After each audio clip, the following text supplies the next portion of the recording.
Want a drink? I never drink. Oh, No one in my family ever drinks. that's great. You probably never run out of ice your whole life. Huh. This is for ladies only. And so is this, Mom, but every now and again I have to run a little water through it. Where's the rest of this mousse? Oh, it looks good on you, though. Man, don't think so small. For once in your life, don't worry about a lousy job, okay? I own 6 different department stores. I got 2 Shylocks I got Shylocks too. You ain't alone here. Milkshake. I want potatoes. There's nothing like it. Hey, fuck your mama. Thank you very much. It was midnight when it happened. I was parked in front of Four Fingers of Bourbon at the Swanee Club on La Brea Avenue. Most ex-flyboys were making babies and buying refrigerators. But in the aftermath of my POW experience, I'd rekindled a relationship with 2 old pals, Jack Daniels and Jim Beam. My life was rapidly going down the porcelain convenience. I could barely afford cigarettes, whiskey, and food. Looked like the food was gonna have to go. I had 2 things in common with the colored patrons of the Swanee Club. We all loved Nat King Cole. And we were all fed up with white people. On that particular night, I was dancing cheek to cheek with a tabletop. I lifted my head, and she walked in. I was a sucker for long legs. I wanted to shinny up one of hers like a native boy looking for coconuts. She was the kind of blue-eyed blonde that Hitler based his racial theories upon. Statuesque like Lady Liberty. But I figured I'd be the one left holding the torch. I faked every orgasm. Yeah. How you doing? Good, how are you? All right, look, I got a little problem here. I got some leaks up in the roof there. Yeah. I had some guys here yesterday, some little Mexicans, they're up there whacking away at my roof. They tell me this, that, and the other thing. Next thing you know, it rains. I got the rain coming right down inside. I went up there, you know, they're trying to show me this, that. I fired the 2 of the fuckers off on their fucking head. They don't know what the fuck they're doing up there. My wife's up there poking around. She's making like she knows what the fuck is up. I fired her down onto the fucking car. Hey, now, what I need here, buddy, is I need this fucking thing done right. Tell me what you can do for me. Are you kidding? No, I'm not fucking putting you on, man. This is aggravating me now. This shit's going on a lot. My wife, she's up there poking around like she knows what the fuck she's doing. I'd kick her right up the fucking ass, threw her down onto the fucking car. Show me what you can do now. I really need this. It's all along the side of the fucking house. The water's coming in like a sieve. Hey, this is a fucking joke, huh? Come on, buddy, help me out here. Okay, what's your name? Frank Rizzo. Spell it. R-I-Z-Z-O. R-I-Z-Z-O. Yeah, now this has been going on for years now. You know what I'm saying? Yeah? The rain just comes in, it's like buckets on my fucking head. It's getting out of line now. I got the fucking kids up there playing on the fucking roof. This is bullshit. Give me your address. It's 503 5th Street. 503 5th Street. All right, listen. Mm-hmm. What do? You go up there with the kettles, the pots, the fucking hot shit? What do you do? Talk to me. Well, I have to come see what... All right, because you know what happens here? I got a lot of fucking problems. These little Mexican fuckers, they were up there with the hot shit, and they're fucking joking. They were up there slapping each other with the hot mops. I don't need this kind of shit. All right? Yeah. So I had to go up there, threw the 2 fuckers right down in the yard, split their fucking heads. Out of here. Well, who'd you hire to do that? I don't know the name of the fuckers. I thought I was gonna get a little break on the price. The little bastards are up on the roof running around like fucking retards. Huh. Well... One of them come through the fucking window. He thinks he's cute. He's playing his little games. He fired his friend through my fucking window. He landed down in the living room. Hey, I can't have this shit. Jiminy Christmas. All right, Bob, you help me out there. Okay. All right? I want you to come over here. You look at the fucking roof. You get your hands right in there and get your hands fucking dirty, and you see what the problem is. All right, we'll see if we can fix this shit up. Huh. Okay?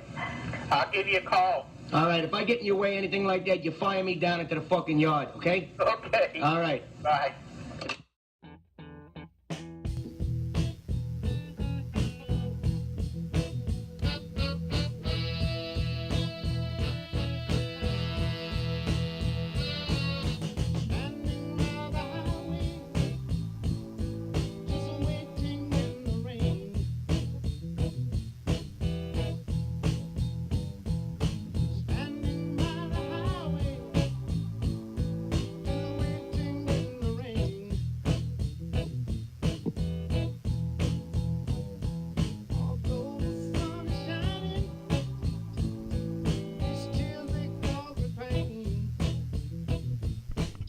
howdy, howdy, howdy. This is another installment of...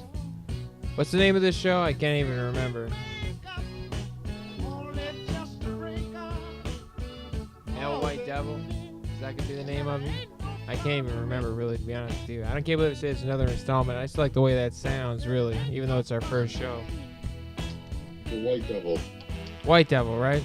But I think male should be there too, because that just like covers all angles, you know. Like we're like the hated people of everybody right now. Well, other than that, it's a fantastic intro. You think? I love the intro. I love the intro. Pretty much rounds everything out, you know. Running a little long on the Jerky Boys, I think. Yeah, me too. I was thinking maybe we can like change that up at a, you know, at a different time, you know, like maybe put You it. can cut that anywhere, right? Yeah, we can cut that anywhere. I just think it's one of the funniest ones they ever did, you know. It is one of the funniest ones. It's just running too long. Yeah, running way too long. You know what it was when I added the Phil Harbin thing. It took it to another level, you know. That you got to keep. Oh yeah, definitely. That was the funniest thing I haven't heard. I haven't heard that in a long time. You know, he wrote that himself. Did he really? Yeah, that was his Saturday Night Live audition tape. That was the audition thing, wasn't it? Yeah. I'm trying. I tried to find it, and it was an SNL thing that was on YouTube there for a while, but for some copyright reason, you can't watch it. So. Yeah, no. Sometimes you gotta like, if you got an account, you gotta like, for some reason somebody like labeled it like 18 and over for some reason. I don't know what the hell that was about. 'Cause he doesn't curse or do anything on there, so I don't know. You know. No, but I mean, it does discuss Hitler and racism and stuff like that, so maybe that's the reason why. You know what gives you an R rating today is anything if you say anything that's off color. Oh yeah. Well, you know that was she was the type of blonde that Hitler based his racial theories upon. Right. You don't have to swear anymore. Yeah, right. All you gotta do is be just be racist in their minds. Well, that's true. Anything that gets any type of racial connotation. How do you feel about that? You think it's more of a power grab than anything else? I mean, I really don't buy any of this, you know, true equality situation where people feel like they need equal rights. I think they've had equal rights for about 40, 50 years. No, and does that make me a communist? Does that make you a communist? You know, does that make you any kind of? I mean, where would you stand if you had that kind of feeling? You know, we were the other way for so many years, and all of a sudden now we're doing this. And you know, these people really don't want communism because at the same time, you're talking about, I mean, black people in particular, you're talking about the most gaudy, selfish, most money-driven people on the planet. If it came around the next day and they said, hey, we're actually going to turn it, you know, we're going to be Red China now and be communists, the idea of them saying they're going to have the equal share as everyone else, I mean, they'd be the first person back on the street saying communism is full of shit. So I don't know what the fuck they're talking about. Well, you know what? If anybody came around and said that, then you'd have a whole new definition of what racism is and what communism is. Because now it was put in your face. Now you were told. Oh, yeah. Told that this is what you're going to be now. Now it'll be defined more differently. Because right now they're doing all these actions, but they're not defining it. They're just calling it certain terms. And it's ridiculous. Oh, yeah. I mean, that's the thing. But you'll never explain that to them because it's just more of, you know, I mean, you can see that as a power grab, right? I mean, more than anything else. It's nothing like, reminds me kind of like the women's movement in the 70s, you know? Like, they didn't really care about women's lib or women's rights. It was just more about a power grab, right? I mean, am I wrong in that, or am I... Well, which they actually won, but they won based on the 1980s, really. I mean, it was just... for some reason, it just happened. It just happened. So how it happened was the total cucking of the male. You know, you saw it in commercials. You saw it in certain movies. Yeah, that whole... You know, the male character all of a sudden became this Casper Milquetoast. You know, and he wasn't your father anymore, that kind of thing. He wasn't your uncle. He wasn't the guy down the street. He wasn't the drunk at the bar. He wasn't, you know, the guy at the bus stop. He wasn't the cab driver. Right. He was this Casper Milquetoast kind of guy. This, you know, this... Mr. Mom. Yeah. What year do you think that really started of going to full swing? Oh, early 80s. early 80s. And then, of course, the most phoniest definition that ever lived was the yuppie. Oh my So God, yeah. It kind of joined that, that kind of thing. So you're talking mid 80s, that kind of thing. But really? Was kinda that long quiet, ago? So they let the media handle that. They started to show it a little bit more in motion pictures and that kind of thing. And then from there, you got into the 90s, you started seeing it in commercials. Then you saw it in even more commercials, that kind of thing. And then you saw commercials in the late 90s where it was just a father handling all the kids and the mother was making all the decisions. And I'm like, what the fuck is going on here? Yeah, I remember way back when remember back in AOL had their, cover stories on the homepage, and it had, I remember you screaming about it way back when. They had something about the father is a new mother or something like that. I don't know if you remember that. Yeah. In other words, he couldn't do anything. And you had the wife out there, she was fixing the lawnmower, or she knew what to do, that kind of thing. Right. She was making all the financial decisions and stuff like that. And that was all subliminal. That was all happening. And it all... right in front of your eyes without you even knowing about it. So that's how they subliminally took care of that. Oh, absolutely. Long after that, you started to see it in the workplace. Oh, yeah, definitely. And then, it all bled into the school system, too. Their kids, it's just like with that way of, like, jaded thinking, they weren't going to ever get a real decent education. I mean, it was just, your typical... Fat, drunk, and stupid is no way to go through life, sir. Hello. That's what you ended up with, it was that same sort of... They were proud to be that. Right. Then it went from there to the workplace. Like I said, now you take the mother out of the home. You take her out of the home, and now she's gone 8 hours a day, then she's gone 10 hours, then she's gone 12 hours. Yeah, right. And now she's involved in social functions. Because when was my father ever involved in a social function? Never. I mean, what is this all about? That kind of thing. And then you've got, it wasn't enough just to be the PTA man, that kind of thing. This went way deeper than that. Oh, yeah. The paycheck got more equal early on. Nobody had to fight for that. They were just given this money.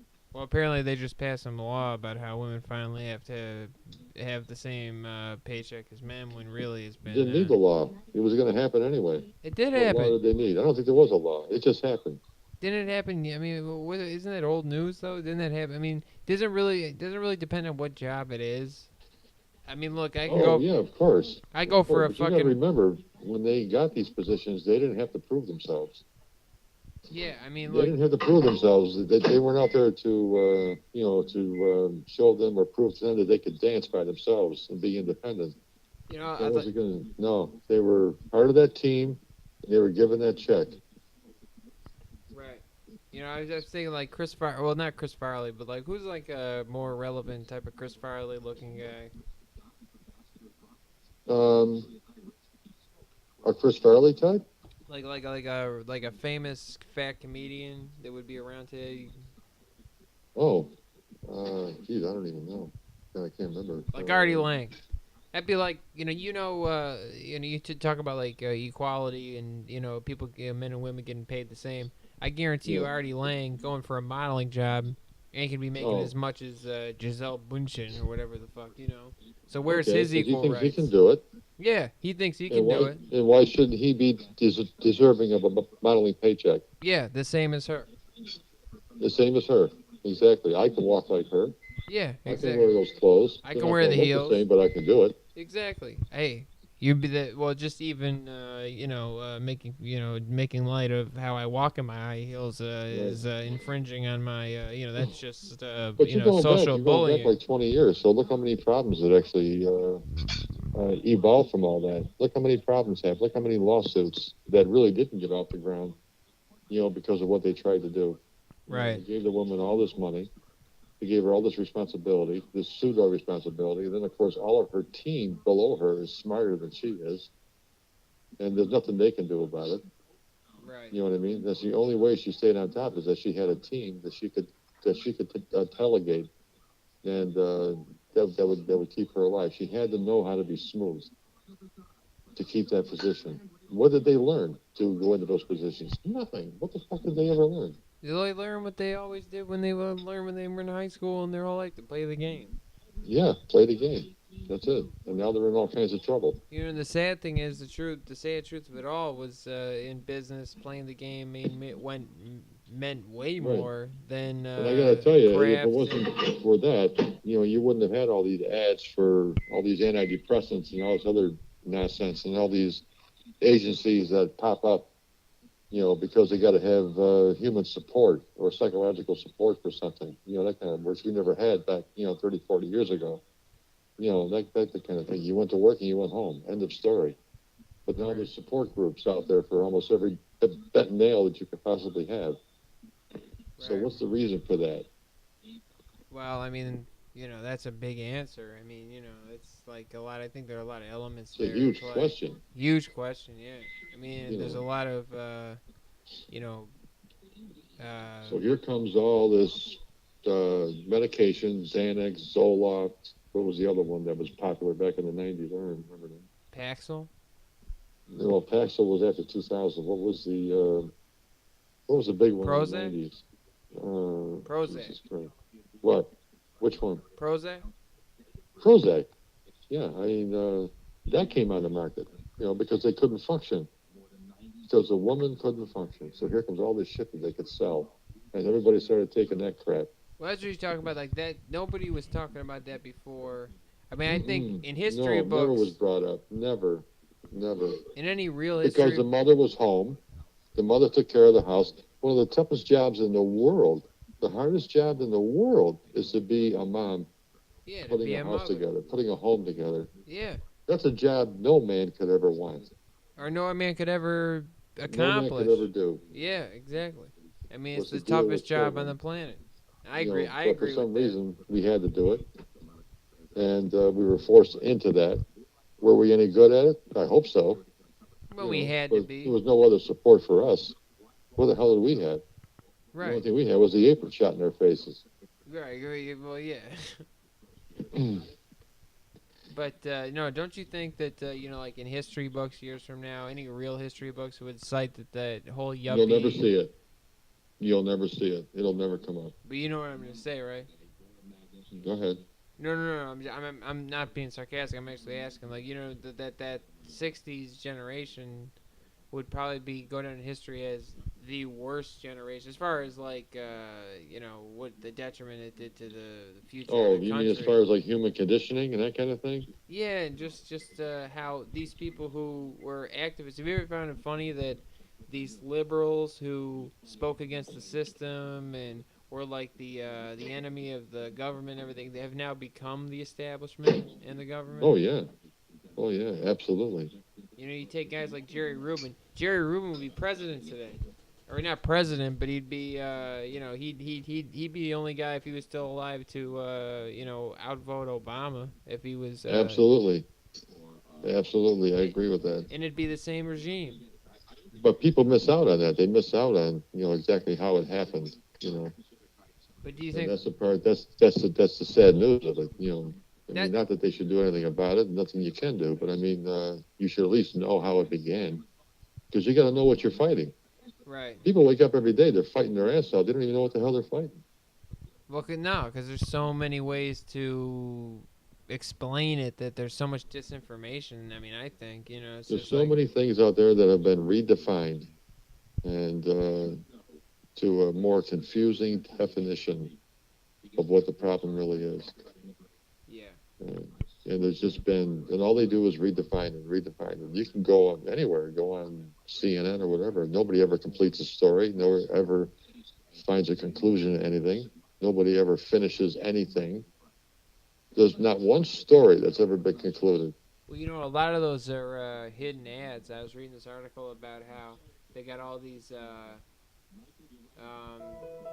The doctor asked me a simple question that forever changed my. Shut the fuck up! I don't know. Some ad just popped up, but no. There was I read this article about how a lot of these stories that come out and they pop up as news stories are actually ads, like in disguise for like certain things, like mostly prescription drugs and stuff. Speaking of which, You know, I just read in this I guess in New Jersey, they had this 13-year-old kid, right? Not to change the subject, I'm just saying. They had this kid, Vincent Weiner, 13, was found dead June 4th at his mother's home in Middle Township, New Jersey. He died 13 years old. Yeah, he died sometime during the night, discovered in his bed at 10 in the morning, authorities said. The middle schooler from the Jersey Shore is another young victim of the ever-growing opiate crisis and tested positive for a mixture of heroin and fentanyl, which killed him. Now they go on to say, I know now, obviously that's a tragedy. It's happening all over the place. I get that. But now they go on to say, I feel like there's a little bit of reefer madness happening here when they still peddle this fucking total lie, and you'd be an idiot to believe it. That it's How often did it happen before? How often did it happen? Oh, it's happening left and right. 10 years ago, 20 years ago. Nobody No one ever spoke about it, but now it's being spoken about. It wasn't around. It wasn't around. You can win the Oscar now. Well, it wasn't around 10, 20 years ago, fentanyl. Because the first, and do you know that the first reported case of fentanyl was in Buffalo? And when we had the string of overdoses, in March, we had about 10 or 12. You can look it up in the Buffalo News. We had 10 You're to 12. talking about 2016, right? No, 15. 15, okay. March 15, no, February 15, we had about 12 in a row in the course of a week overdoses. 8 of those kids died. Then in March, they had about 16 overdoses all in during the week, and all those kids died. During all those articles, too, they said it's a drug that's 100 times more addictive than, or 100 times stronger than heroin, which is absolute garbage. I mean, I can say what is it anyway? Fentanyl? I mean, when it came on the market, I mean, what was it originally? Well, what it is like, it's a pharmaceutical, right? I mean, it's a pharmaceutical. They make it in China. I don't even know if they manufacture it here. But what do they use it for? I have no fucking clue. It's see, that's the thing. They wouldn't manufacture it if it was 100 times stronger than heroin. There's no reason to make a drug like that. So clearly, it's not that strong. But they put this reefer madness propaganda shit out there to scare kids. Okay. You know, in you know these. But the original intent of it being on the market was for cancer patients, people who had grown a tolerance to oxycodone and oxycontin. Oh, you're talking about for pain management. Yeah. I'm not saying it's. I'm not saying it's. Well, that's a whole other. Okay. All right. So it starts off doing that, like if you had codeine.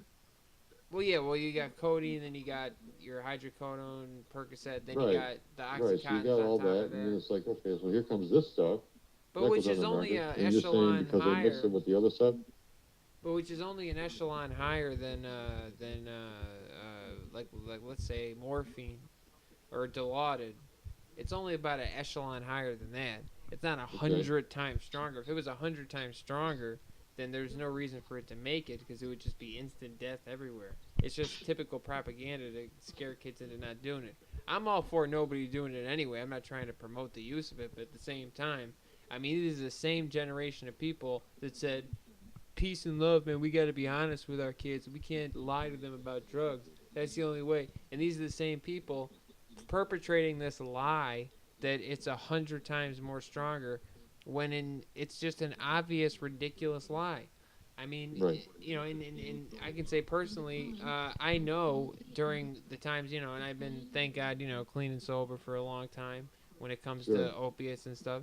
But when I was in that situation, you know, I know for a fact that I had to take that, take fentanyl on multiple occasions. And the only thing that happens is you get more of like a morphine sort of flush in your head.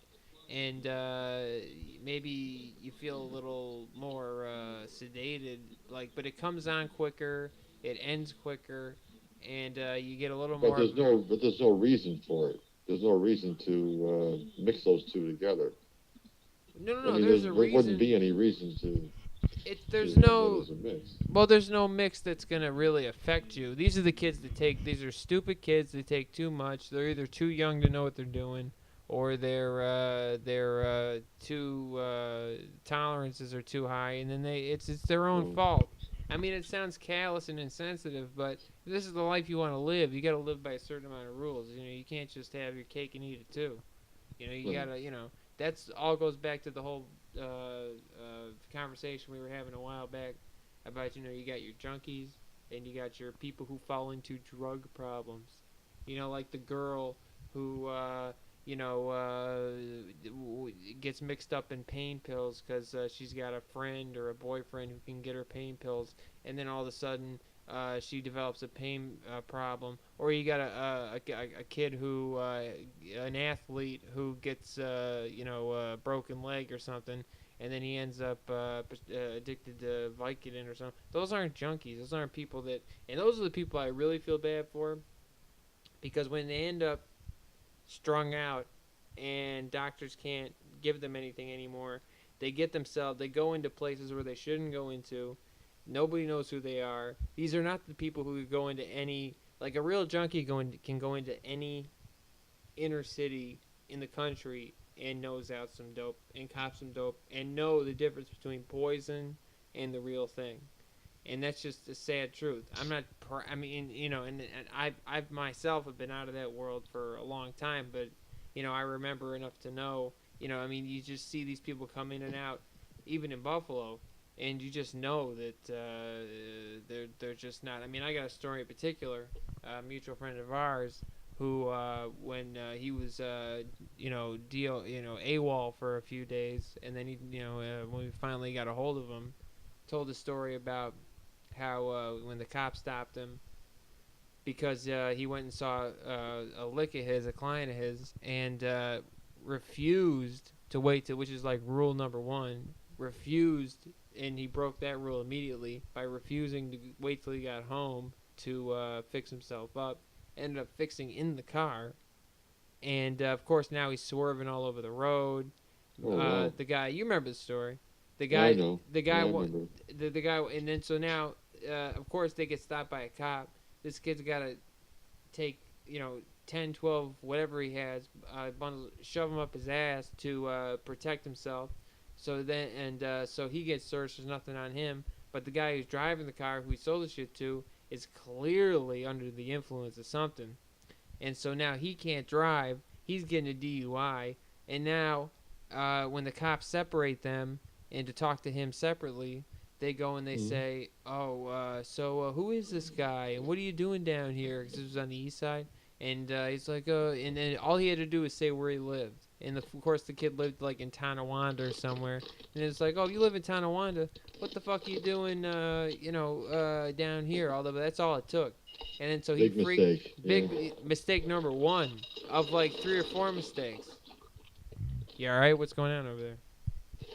No, I got it. Go ahead. So he goes and as soon as and the guy that told me the story, our mutual friend, said that he knew right then and there that this was not going to end up good for him. So he goes and he says, well, you guys are going to have to help me out. I'm going to be sick, in jail.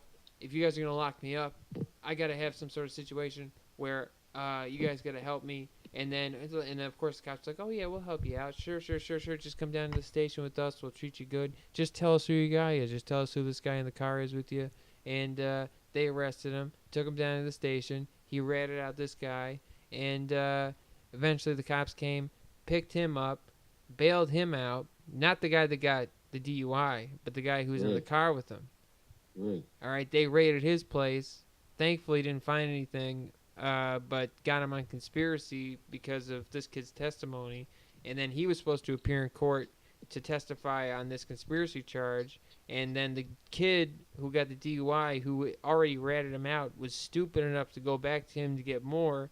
And guess what was in one of his bags out of the bundle? That that kid did what he had to do. And then that kid who ratted him out, he ain't around no more. Because of that last batch he bought from what's his name? I mean, you're talking a hot dose, right? Yeah, but that's but I don't feel bad for that kid. I just don't. I mean, and it's a callous and sensitive thing to do, but you just don't. You know, I mean, I feel bad for the. I mean, could you imagine if he, if our, you know, if the kid, if you know, the mutual guy said, you know, I'm gonna be a nice guy here. He's a kid he doesn't know. Let's say if it was somebody else we know, who is a long-term friend, dreadlocks. I'll just say that. Right. You know, he wouldn't have done that because he's a good guy. He's a nice guy. He would have been like, well, he made a mistake. I'll let him slide this time. That kid would have ended up going up, you know, he on a conspiracy charge with the record he had. He would have went to prison for, you know, at least a few years just because of this piece of shit who had totally took advantage of this guy's and totally just didn't follow the rules of anything. They didn't even wait till he got home to do what he had to do, and swerved all over the road. It's just a story that I can't stop bringing up just because it makes my blood boil every time, just thinking about it. I can't even, you know. But going back to this story in the paper, I mean, you're gonna have kids like this popping up all over the place. It ain't the fucking. Don't blame the fentanyl. I mean, the fentanyl is the devil, just like every opiate drug is the devil. But it's the devil because the devil's going to be there, just like pimps are going to be there, just like pornography is going to be there, just like alcohol is going to be there. I mean, it wouldn't be America if the devil wasn't in every street corner, in every fucking bar, or at every fucking place you turn. I mean, it's up to you to live a righteous life. And you wouldn't be living life if the devil wasn't out there. So don't blame the devil because you made a mistake or got weak in a situation. Right. You know, no, I totally agree there. You know, I mean, that's just how I feel about it. And I'm sure, and if more people felt that way, but see, you go into that liberal mindset, and it's nobody's, it's everybody's a victim. You know, it's like it's a disease. Everybody's just, you know, needs to take their time. That's why this country's going to, like, you know, I know you said it years ago, and it is true. This country's going to hell in a handbasket way faster because of this opiate thing. Because nobody is looking at the people who are ruining their lives with it and saying, you know, it's up to you to overcome this and rise above this. It's a difference between people who need it for pain, need it for this and that. Like if there was somebody who was like in like an elderly person who couldn't get up in the morning or you know, and because you're talking about a controlled market at that point, which is I totally agree with, you know. And the sad just thing have it be a controlled market. Right. I mean, legalize all of it and just control it. I mean, what's the problem? You wouldn't have all this issue. Right. Just legalize everything. Everything. And then there'd be no black market. You got the problem today, and I'm getting sick of hearing about it because they didn't do the right thing. And then, right. But now, see, how many issues do you hear about marijuana anymore? None. Well, that's because, but it'll never get to the hard stuff because I feel like, you know, liberals got too much. They got too much political contributions tied up in the supposed war on drugs that the liberals and the Democrats have totally taken over. It's not even like a Republican issue anymore. Mm. Well, you see where all that's going. Mm-hmm. Like de Blasio. Which, actually, I must say, a little pat on the back for him. You know, he's doing his thing, being Mr. Politically Correct. Meanwhile, the Guardian Angels are back. They got Curtis Lewa walking. He's still out there, Curtis Lewa? Well, he went back out. You know, he had a little. Did he? Yeah, he's back out there with you know, his Guardian Angels. They had a few slashings in the subway. They just. Oh, how long ago? Oh my God, like a couple months ago, but they keep happening. They got people snatching purses again. I mean, it'll never be obviously what it was in the 70s and 80s. That was a lot of fun, wasn't it? I know. I'm hoping it gets to that point. I mean, if it could just get to half of that, it would be great. You know, like. But you got to remember too, back in the day, you remember how people took care of themselves. You know, and they took care of their own. That's the difference. You know, that was a difference. See, you don't have that today. You don't have that alliance, so you really couldn't get it back to what it was. You know, because you don't have your first rule of thumb. You need that alliance. You know. Yeah. And it was natural for neighborhoods to stick together. You know, everybody knew everybody. Nobody knows anybody today. No. You know, they make it a point not to know anybody. Nobody knows who lives next door to you. No. I mean, that's insanity right there. Oh, yeah. Just on that alone, that's complete insanity. We don't even know your next door neighbor. And it's funny because, and people are comfortable with that. And, you know, back in the 60s, if you watched, like, a Twilight Zone episode, I mean, that's pretty much what it ended up being. Like, you look at, like, that one episode. You remember that episode of when the aliens were supposed to be? That's a perfect example. Yeah, I mean, that's what it is today. I mean, Rod Serling was like a real, like a soothsayer or something. Like, he totally... What was it, the one? Is that the one where the spaceship came to the street or whatever, and there was... I can't remember the name of it. No, it was the one... Charles Street or something? Yeah, Maple Street. What was it? Maple Street? Yeah, that's what it was. Remember at the end of the episode, they had the aliens like overlooking the city, saying, "We, you know, all we need to do is make them turn on each. You know, we don't have to fight them. We can make them turn on each other, and then we'll go from town to town and do the same thing, and that's how we'll take over the planet." That is the episode. Yeah. Yeah, that's the one. I mean, that's exactly what happened. Yeah, you take the aliens out of it, and it's exactly what's happening today. Oh yeah. No question. I mean, the aliens seem to be all these liberals and PC police, and it's speaking of which, have you seen these advertisements for PragerU on YouTube? No.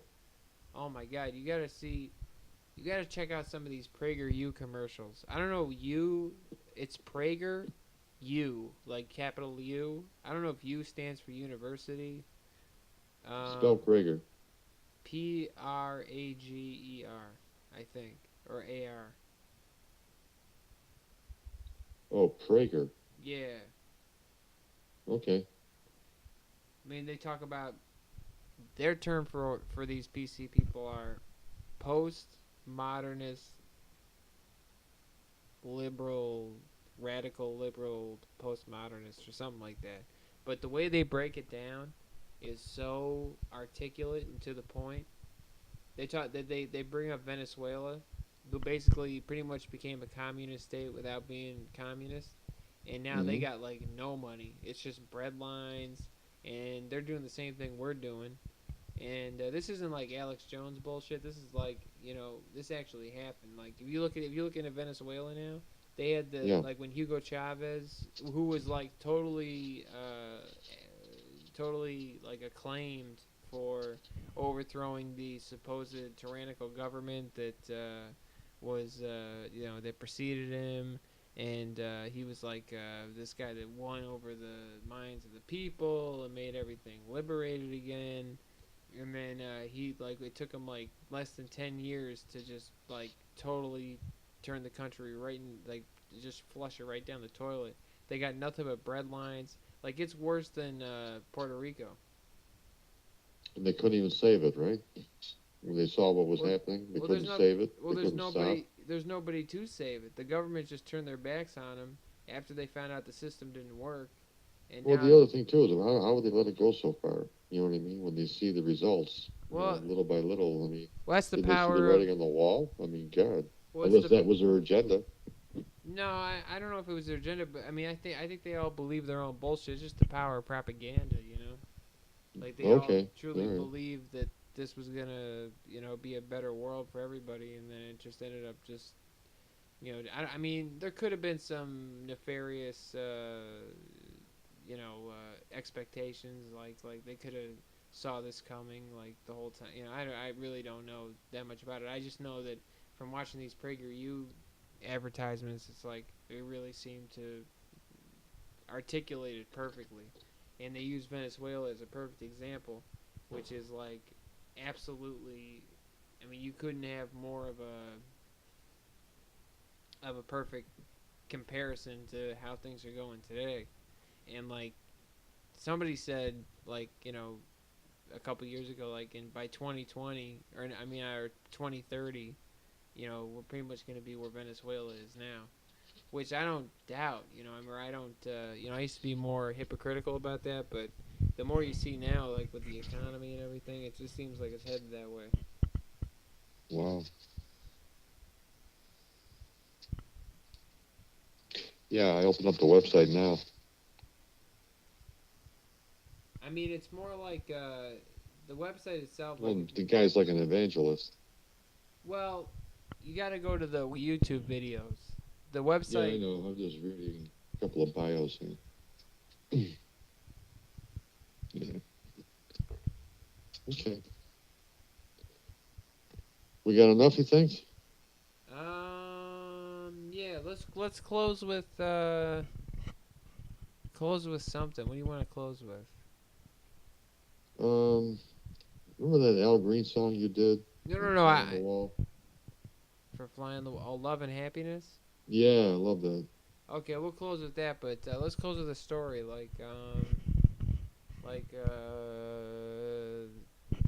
wow, how would you relate Niagara Falls today to like the 70s? Well, we had a lot more people at the time. Well, don't make it. What do you think it was like? The mob, sort of like the fact that their influence. Oh, definitely, it was the mob was in control then, and it was a lot better off. But that was for certain families. Or certain neighborhoods. I'm not saying 9 or 10.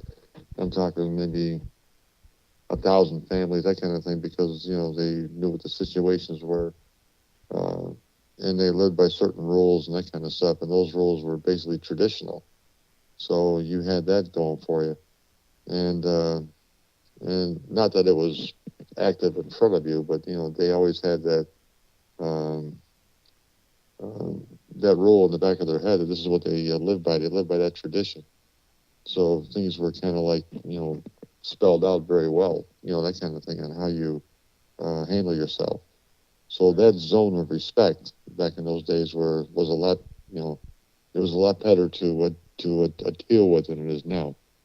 Right. And we're talking, a lot of people. You're talking back in the day when there was probably maybe 60 to 80,000 people who lived there, at that time.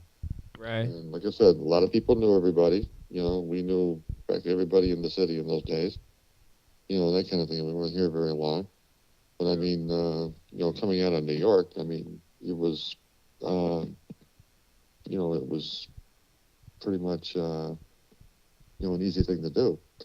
But you can, like, even though you got maybe a third of that in population today, you have no communication at all because nobody communicates anymore. They just rather do it with their iPhones or that kind of thing, I mean, would you really They'd rather relate? spend $1,000 on a phone than actually keep talking to somebody face to face. Or how do they get $1,000 for a phone if they can't afford, like, water? Exactly correct. That's a very good question. I don't know how that happens, but it actually did happen. When iPhones first came out, how much were they? $500? A lot of money for a phone. Yeah. But that was a whole. You had a lot more people to deal with. It wasn't the fact that you because you had 60 to 80,000 people, there's a lot more people to deal with. That kind of thing. So the entity of respect is a little bit different. But you're talking maybe 25, 30,000 people now. I mean, they're like zombies. It's just scary because it's like the There's same a lot thing. more depression in Niagara Falls now because there's nothing to replace all the industry that left. You ever see it turning around or no? No, never see it turning around. No. Is it going to end up being No. like a I Detroit don't see it situation? being called a city very much longer. Well, were you talking about like LaSalle wanted to secede from the city itself or something? They want to go back to being their own. It was a village at one time, and they want to go back to being a village. You think they'll be able to do it? Mayor, that kind of thing. You think they'll succeed with that? They could, because it was already like that at one time, you know, say like maybe 80, 90 years ago, you know. Yeah. The city used to end at 56th Street. Right. You know, that was the end of Niagara Falls. Right. I remember you telling me that. Yeah, but I mean, as far as the people go, you've got no people of value moving into the area. You've got guys that run the Bloods and the Crips. They're actually landlords now. Yeah, they own whole street. Yeah, I was gonna 6th, 7th, and 8th Street. That's crazy, right? Yeah, those are your landlords. It's got to be like a rival gang. It's got to be like an open air supermarket down there. Yeah, yeah, and their police force is next to nothing. Well, they probably pay off a lot of it's Niagara Falls. You know, they're paying off a lot of like, especially like the beats. You can almost guarantee that there's that going on. You know, make a hell of back in the 70s too. You know, because you had to. I mean, every cop that I knew back in the 70s, you know, there was always 2 cars in the driveway. They always had the built-in swimming pools. You know what I mean? And these guys were making $18,000 a year. Oh, I gotta, yeah, you know, yeah. Let's. I'm sorry to cut you off, but let's close with this story just to round up the drug thing. Do you know that Mom had this horrible ear infection? Like she couldn't even put her head down to a pillow. It was so bad, right? So she had to go to the hospital, and like Mara had to like drive her to the hospital. It was so bad, like she couldn't even drive the car. She's like in so much pain. And this, so they give her these IVs, these like the antibiotic IVs and all this stuff. And she's in so much pain that she's just like saying like, I need something for pain. I need something for pain. She's like, all right, somebody will come in and give you something for pain. So this weird fucking dude comes in. Like, not weird, like he's just a nurse, right? Just some normal looking nurse. But all of a sudden his lingo is like really bizarre. Like you'd never hear a nurse say some shit like this. He goes, man, I'm going to give you this is exactly what he said. He goes, man, I'm going to give you the hookup. I'm going to give you the fucking, I got the good shit for you. I got a gift for you or something like that. And so he goes in and he goes in and he's actually talking street? Pretty much. But like Square Street. You know what I mean? Like College Street. You know what I mean? Like not like, you know. I got you. But like probably enough to sort of try to get by and still be a nurse. I don't know. Okay.